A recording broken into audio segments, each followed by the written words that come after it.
Hampir satu minggu banjir dan longsor memporak-porandakan wilayah Aceh, Sumatera Utara, dan Sumatera Barat. Badan Nasional Penanggulangan Bencana (BNPB) mencatat korban meninggal di 3 provinsi di Sumatera tersebut mencapai 604 jiwa dan 2.600 orang luka-luka, serta hampir 571.000 orang mengungsi di 50 kabupaten terdampak di Provinsi Aceh, Sumatera Utara, dan Sumatera Barat. Masifnya dampak yang ditimbulkan memang membuat semua pihak terkejut.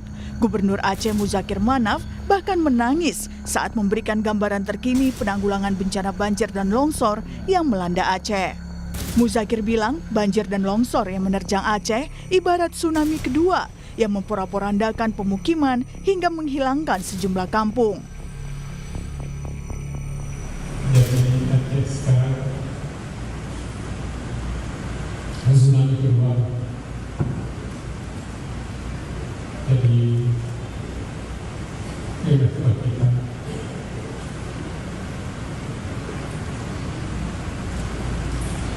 Untuk menyelamatkan mereka yang terpaksa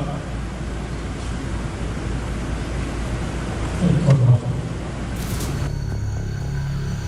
Tak hanya itu, 3 kepala daerah yakni Bupati Aceh Selatan, Aceh Timur, dan Pidi Jaya bahkan menyatakan tak sanggup menangani bencana. Pernyataan itu disampaikan lewat surat resmi kepada pemerintah Provinsi Aceh, sekaligus meminta bantuan. Bupati Pidi Jaya Sibral Malashi jadi yang pertama menyatakan tak mampu menangani bencana di wilayahnya. Surat ia teken pada 25 November 2025. Disusul Bupati Aceh Selatan Mirwan dan Bupati Aceh Tengah Haili Yoga. Menteri Dalam Negeri Tito Karnavian menilai wajar jika para bupati dari sejumlah kabupaten di Aceh merasa tak mampu menangani dampak banjir dan longsor di daerah mereka. Menurut Tito, kepala daerah tak akan sanggup menanggulangi dampak bencana lantaran akses ke wilayahnya tertutup material longsor dan banjir. Mendagri menjelaskan pemerintah pusat akan mengambil alih distribusi bantuan tersebut melalui pengiriman logistik lewat udara. Yang kita anggap mampu pun kita bantu, apalagi yang mengatakan sudah nggak mampu.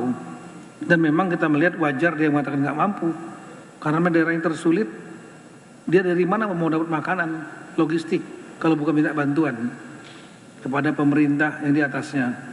Terus bagaimana dia mau memobilisasi alat berat? Nggak mungkin, di luar kemampuan dia. Dan itu dikerjakan oleh pemerintah pusat. Meski sejumlah kepala daerah kewalahan dalam menanggulangi bencana ini, namun hingga kini pemerintah belum menetapkan status banjir dan longsor di Aceh, Sumatera Utara, dan Sumatera Barat sebagai bencana nasional. Presiden Prabowo dalam tinjauannya di wilayah bencana hanya memastikan penanganan bencana berjalan optimal. Presiden juga memastikan pengiriman bantuan pada seluruh korban terdampak. Banyak jalur masih terputus. Tapi kita segera